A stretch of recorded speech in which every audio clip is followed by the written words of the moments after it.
오늘 19장에 나타난 하나님은 언약을 체결하시는 하나님이라는 것입니다. 어떤 걸요? 언약을 체결하시는 그 하나님이 우리의 하나님이라는 것입니다.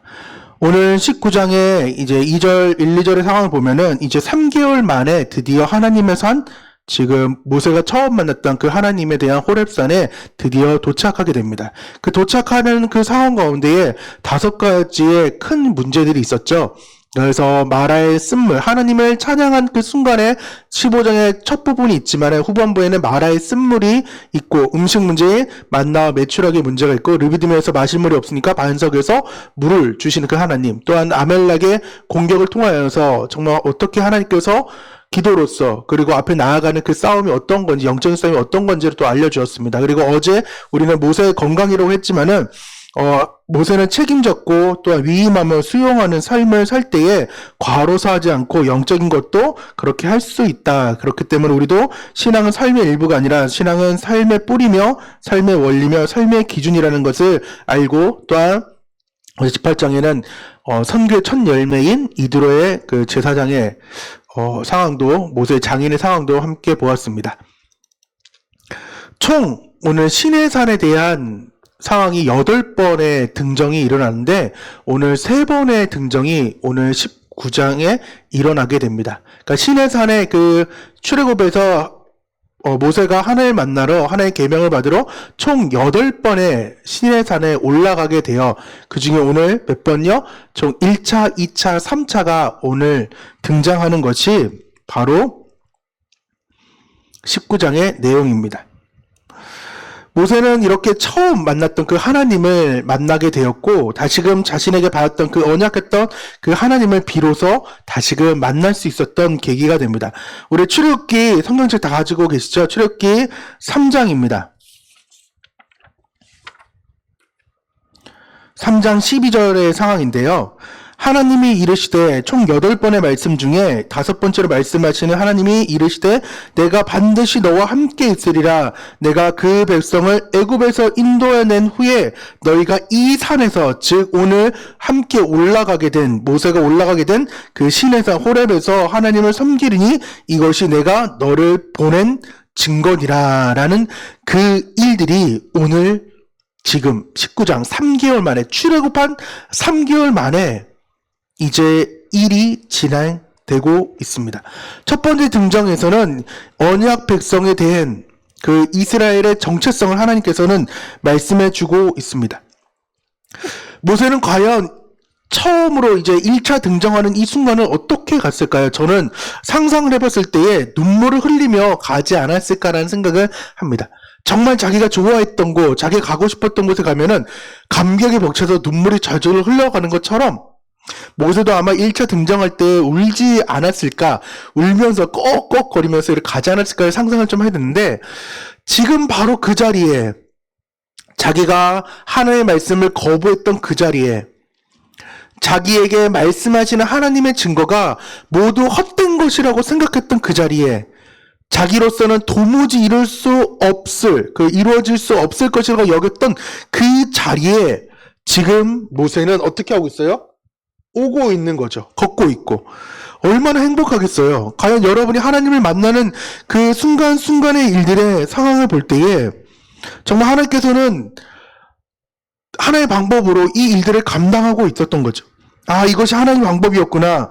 하나님께서 나를 이렇게 믿어주고 계셨고 나의 믿음을 이렇게 키워가고 계셨구나라는 것을 보게 되고 알게 되었다는 것이죠.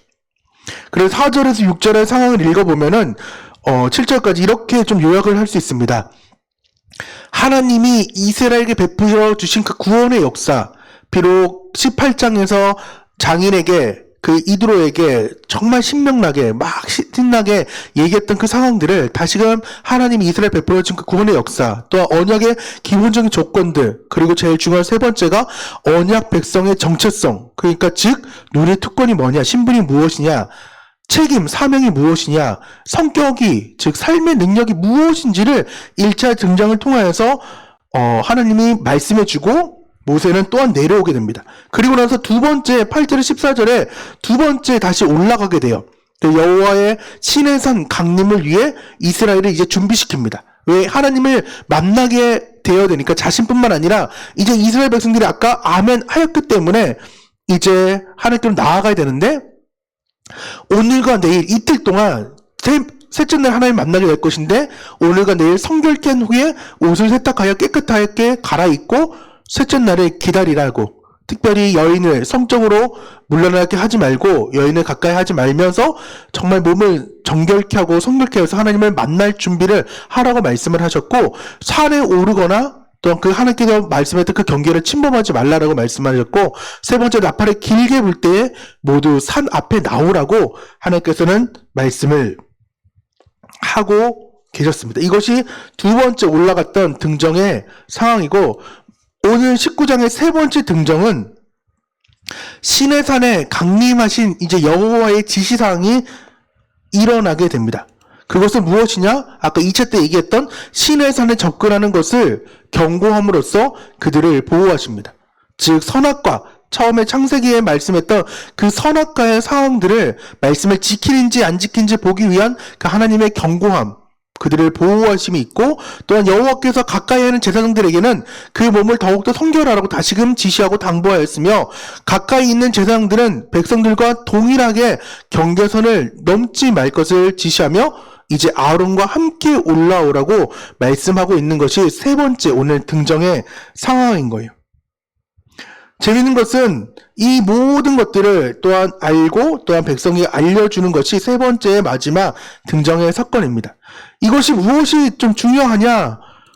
1차에서 3차까지의 교훈은 올라가면은 내려와야 된다는 것입니다.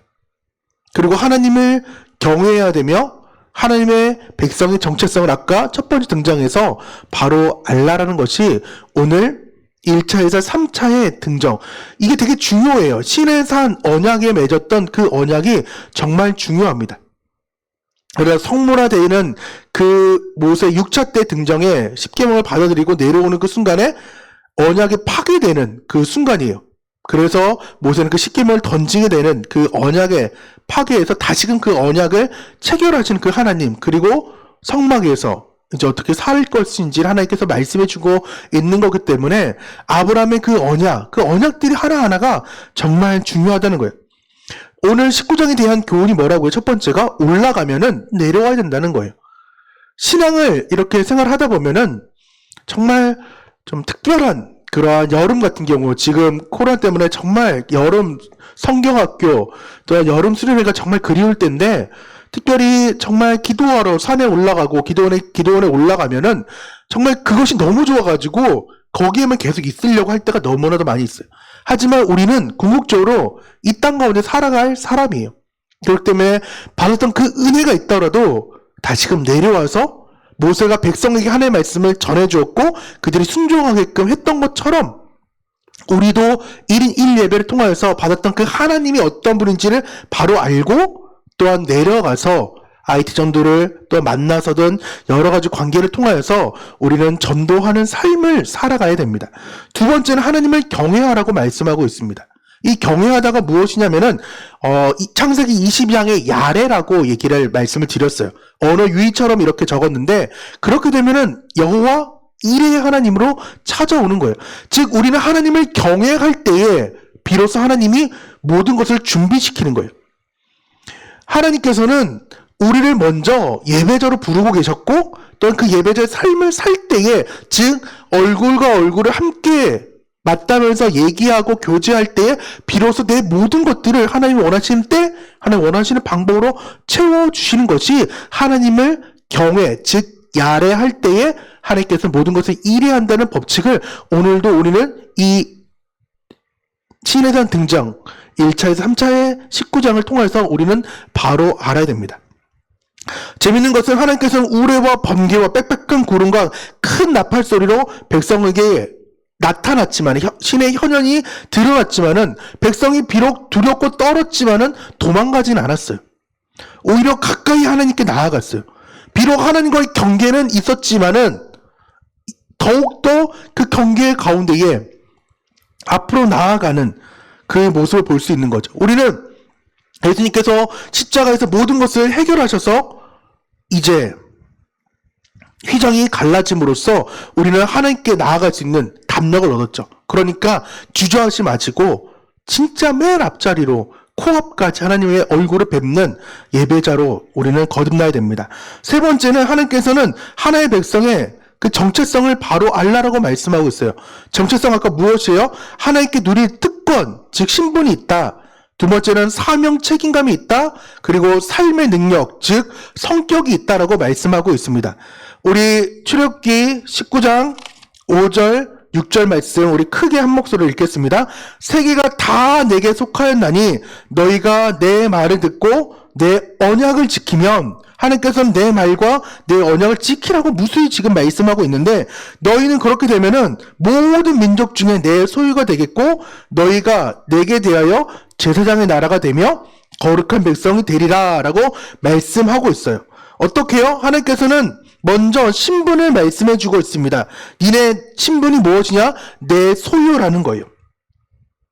그리고 나서 그 특권이, 신분이 내 소유며, 즉 우리는 하나님의 자녀이며, 책임, 사명이 무엇이냐? 제사장의 나라가 되라고 말씀합니다. 구별됐으니까 하나님을 드러내는 제사장의 나라로 살라라고 말씀하고 있고, 세 번째 성격은 거룩한 백성의 삶을 살라는 거예요. 하나님은 지금도 1인 1예배를 통하여서 계속해서 우리를 지금 말씀하신 거예요. 너는 내 소유야. 그리고 너는 제사장 나라가 돼야 돼. 하나님을 나를 드러내야 돼.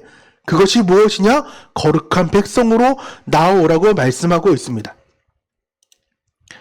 보물을 세굴라라고 말씀을 하고 있는데 이게 되게 좀 중요한 말씀이긴 해요. 어떤 거냐면은 금은 보석으로 많이 번역했지만은 직역성경은 보배로운 소유, 또한 오늘처럼 쉬운 성경 나의 보물로 소개하고 있어요. 자, 우리 15장 좀 앞부분 먼저 함께 읽겠습니다. 그러므로 이제 너희가 내 목소리를 듣고 내 언약을 지키면 너희는 내 모든 백성 중에서 나의 보물이 될 것이래요. 하나님께서 여러분을 지금 보물로 부르고 계시다는 거예요. 세굴라로. 그렇기 때문에 우리는 그 보물로서 나아가는 거예요. 오늘 아까 불렀던 그 찬양을 기억하시면서 너는 택한 나의 족속이고 왕같은 제사장이며 어떤 거룩한 나라로 그 소유된 삶을 우리는 꼭 살아야 합니다. 다시금 말씀을 드리는데 오늘의 하나님은 어떤 하나님이냐? 19장에 나타났던 그 하나님은 언약을 체결하시는 그 하나님이며 총 3번의 등정이 있었다고 말씀을 했어요. 첫 번째는 언약 백성의 정체성, 여호와의 시내산 강림을 위해 이스라엘 백성들이 준비했던 것처럼 우리도 하나님 만나기 위해 준비되어야 할 때는 모습이 있다. 세 번째는 시내산에 강림하신 그 여호와의 지시상을 우리는 반드시 알고 나아가야 된다. 그리고 오늘의 19장을 통하여서 올라가면 내려와야 된다. 하나님의 은혜를 받았으면은 우리는 전도하는 삶을 살아야 된다. 전도할 때, 그것이 하나님을 경외할 때 하나님께서 모든 것들을 채워주신다라는 믿음이 있어야 되며, 우리는 하나님의 백성의 정체성을 바로해야 되는데 하나님의 누릴 특권, 신분이 있으며 그것이 하나님의 세굴라, 하나님의 그 소유이며, 또한 책임, 사명이 무엇이냐? 제사장의 나라가 된다는 것이며, 마지막 세 번째 삶의 성격은 거룩한 백성의 삶을 살라라고 말씀하고 있으니까 하나님께서는 이제 24장까지 계속해서 언약을 체결하십니다. 그 체결하는 그 순간들을 계속 살펴보면서 하나님께서 어떻게 나를 계속 약속을 이루어 가실지를 기대하며 또 내일 이렇게 함께 만나도록 하겠습니다. 이 시간 함께